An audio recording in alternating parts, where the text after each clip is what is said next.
Comrade आमदार विनोद Nikolay.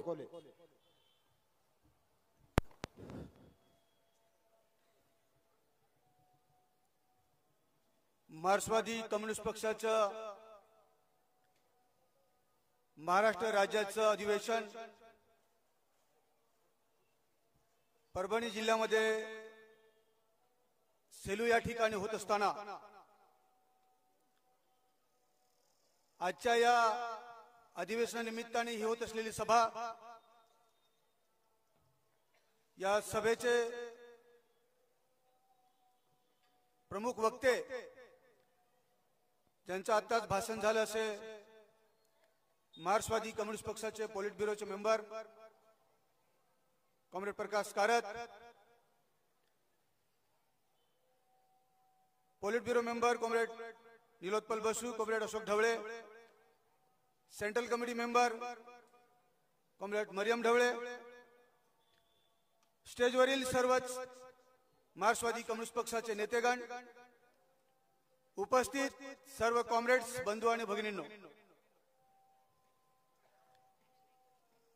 हे महाराष्ट्र राज्याचे अधिवेशन अशा परिस्थितीमध्ये होत आहे की आज महाराष्ट्र राज्यामध्ये जी काही युतीच्या सरकारने अराजकता माजवलेली आहे, मागील वक्त्यांनी जे काही राज्यामध्ये घडत आहे त्याबद्दल या ठिकाणी उल्लेख झाला। सभागृहामध्ये फक्त घोषणांचा पाऊस पडतोय, योजनांचा पाऊस पडतोय, त्याच्या पलीकडे काही होताना दिसत नाही। कॉम्रेड्स, यूपीएससी एमपीएससी झालेले तरुण तरुणी आज नोकरीची वाट बघतायत, नोकरीच्या प्रतीक्षेमध्ये आहेत। संपूर्ण राज्यामध्ये डीएड बीएड झालेली मुलं, तरुण तरुणी नोकरीची वाट बघतायत। आज संबंध संघटित कामगार म्हणा, असंघटित कामगार म्हणा, याबद्दल कॉम्रेड डीएल कराड त्यांचे मनोगत व्यक्त करताना बोलले। कॉम्रेड्स, आजच्या अधिवेशनाच्या माध्यमातून आपल्याला संपूर्ण महाराष्ट्रामध्ये मार्क्सवादी कम्युनिस्ट पक्षाची ताकद आपल्याला वाढवावी लागेल। सभागृहामध्ये जरी आपल्या मार्क्सवादी कम्युनिस्ट पक्षाचा लाल झेंड्याचा एक जरी शिपाई असला तरी काही हरकत नाही। आपण पाहिलेलं आहे 2017 मध्ये मार्क्सवादी कम्युनिस्ट पक्षाचे आपले एकच आमदार होते कॉम्रेड जेपी गावित, परंतु लॉंग मार्च आपण नाशिकवरून मुंबई पर्यंत जो घेऊन गेलो, सरकारला झुकवल्याशिवाय आपण राहिलो नाही, हा आपला इतिहास आहे। म्हणून आता जरी सभागृहामध्ये आपला मार्क्सवादी कम्युनिस्ट पक्षाचे एकच सदस्य जरी असले तरी काही हरकत नाही। आज सभागृहामध्ये आम्ही पाहतोय युतीच्या सरकारची ती दादागिरी चाललेली आहे, जी हुकुमशाही चाललेली आहे, ही आम्ही पाहत आहोत। आज विरोधकांना बोलू दिलं जात नाही। ज्या मतदारसंघातून निवडून आलेला जो विधानसभा सदस्य आहे तो जरी कोणत्याही पक्षाचा असेल तरी सुद्धा त्या भागातील जनतेने त्याला बहुमताने निवडून दिलेला आहे। त्या भागातले जनतेचे ज्या समस्या आहेत, ज्या अडचणी आहेत, त्या मांडण्यासाठी सभागृहामध्ये त्या जनतेने पाठवलेला आहे, परंतु त्याला दाबलं जातं, त्याला बोलू दिलं जात नाही।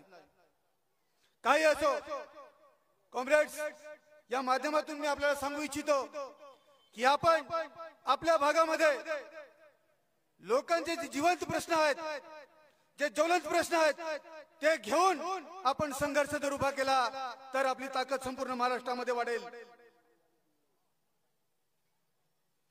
मी विधानसभा सदस्य म्हणून आपल्याला हे सांगू इच्छितो की महाराष्ट्रातून कानाकोपऱ्यातून जे काही आपले प्रश्न असतील ते प्रश्न आपण माझ्यापर्यंत पोहोचवले पाहिजेत। सभागृहामध्ये जरी बोलू दिले नाही तर विधानसभेच्या पायऱ्यांवर रोज एक बॅनर घेतला जाईल, परंतु आपले प्रश्न त्या ठिकाणी उपस्थित केले जातील।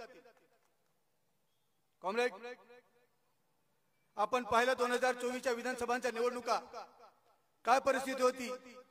पालघर जिल्ह्यामध्ये सर्वात जास्त जर महाराष्ट्रामध्ये मी असं सांगेन की महाराष्ट्रामध्ये सर्वात जास्त जर ताकद लावली असेल तर ती डहाणू मतदारसंघावर लावली गेली होती का? तर डहाणू मतदारसंघामध्ये किंवा डहाणू तालुक्यामध्ये जे वाढवण बंदर होत आहे, जे शेतकऱ्यांना उद्ध्वस्त करणारे जे वाढवण बंदर होत आहे, मच्छीमारांना जे उद्ध्वस्त करणारे जे वाढवण बंदर होत आहेत, त्या वाढवण बंदराला विरोध फक्त त्या पालघर जिल्ह्यातला मार्क्सवादी कम्युनिस्ट पक्ष विरोध करत होता.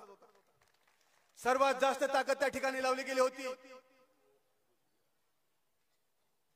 आताचे महाराष्ट्र राज्याचे मुख्यमंत्री देवेंद्र फडणवीस हे त्या ठिकाणी आले होते. त्यांनी सभा घेतली आणि त्यांनी काय सांगितलं की पालघर जिल्ह्यातला हा लाल ठिपका आपल्याला पुसायचा आहे. परंतु कॉम्रेड्स, त्या भागामध्ये कॉम्रेड गोदूताई परुळेकर, शामराव परुळेकर यांनी दिलेले शिकवण आणि पालघर जिल्ह्यामध्ये 62 कार्यकर्त्यांनी दिलेलं आपलं बलिदान आणि त्यानंतर कॉम्रेड अशोक ढवळे आणि मरम ढवळे यांनी नेहमी केलेलं आम्हाला मार्गदर्शन, यांच्या नेतृत्वाखाली जबरदस्त संघर्ष उभे केले. गावागावामध्ये पक्ष मजबूत उभा केला आणि एवढा पैशाचा पूर आला आणि या निवडणुकीमध्ये त्या ठिकाणी लाल बावटा हल्ला नाही आणि मार्क्सवादी कम्युनिस्ट पक्षाची सीट त्या ठिकाणी निवडून आली. हा इतिहास राहिलेला आहे. आणि म्हणून जास्त वेळ न घेता मी एवढंच सांगेन की या दिवसानंतर संपूर्ण महाराष्ट्रामध्ये आपल्याला लाल झेंड्याची ताकद वाढवायची आहे. संपूर्ण येणारी जी राज्य कमिटी असेल ती राज्य कमिटी सर्व महाराष्ट्राच्या कानाकोपऱ्यात जाईल आणि पक्षाची ताकद मजबूत करेल. आपण आपले प्रश्न सोडून घेऊया एवढंच या प्रसंगी सांगतो आणि थांबतो. धन्यवाद. इन्क्लाब जिंदाबाद.